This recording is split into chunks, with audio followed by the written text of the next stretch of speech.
মৃত্যুর পর কবরে নামানো পর্যন্ত ফেরেশতারা লাশের সাথে কি করে তা প্রত্যেক মুসলমানের জানা উচিত। চলুন আমরা একটু দেখে আসি। মৃত্যুর পর কবরে নামানো পর্যন্ত ফেরেশতারা লাশের সাথে কি করে তা সকল মুসলমানের জানা উচিত।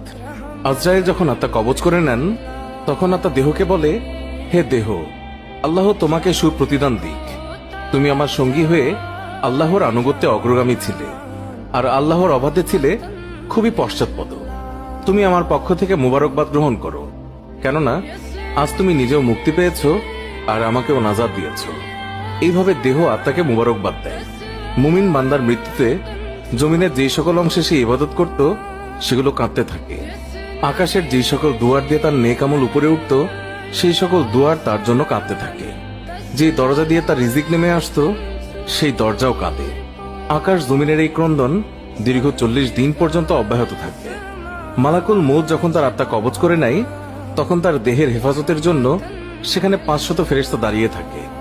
যদি কেউ তার লাশের পাশ ফিরাতে চায় তখন ফেরেশতারাও এই কাজে মানুষের সহযোগিতা করে। এমনকি কাফন পরিধান এবং সুগন্ধি মাখানের কাজেও ফেরেশতারা অংশ নেয়। লাশের সম্মানার্থে ফেরেশতারা 2 সারি করে ঘর থেকে কবর পর্যন্ত দাঁড়িয়ে যায়। জানাজা পর্যন্ত অতিক্রম করে তখন তারা অভ্যর্থনা জানায়, তার জন্য ক্ষমা প্রার্থনা করে। মুমিনের মর্যাদার এই অবস্থা দেখে ইবলিস এত জোরে চিৎকার করে ওঠে যে তার দেহের হাড়ের কোনো কোনো গ্রন্থির বন্ধন এই সময় ছিঁড়ে যায়। সে আক্ষেপের সাথে তার সঙ্গীদের বলতে থাকে, তোমাদের সর্বনাশ হোক, এই বান্দা তোমাদের ফাঁদ থেকে কিভাবে ফসকে গেল।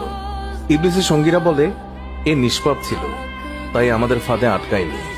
মালাকুল মউত যখন তার আত্মাকে নিয়ে আকাশে আরোহণ করে তখন হযরত জিবরাইল আলাইহিস সালাম 70,000 ফেরেশতা নিয়ে তাকে অভ্যর্থনা জানায়।